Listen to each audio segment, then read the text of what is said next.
You got to talk about it. Housing in retirement. Where will you live? Will it be a beachfront condo in Florida or closer to family, friends, or grandkids somewhere else?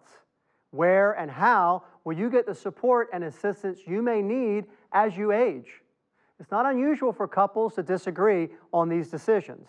Thankfully, we have Dr. Dorian Mintzer, a licensed psychologist, to help us unwind this complicated and often emotionally charged subject.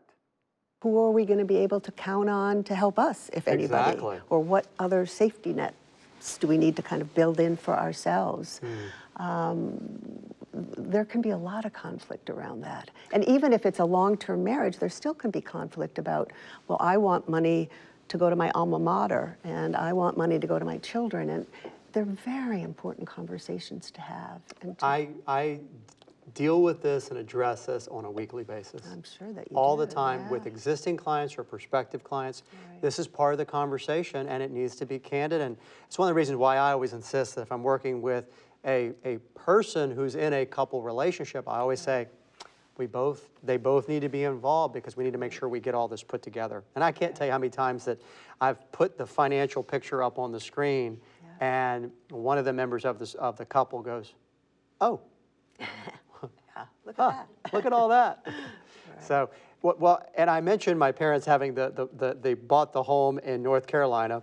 We did have conversations about that after about 20 years. They went up in the summer and spent the summer, and then we talked about it, and they decided to sell it, and now they're full-time in the local market where I live.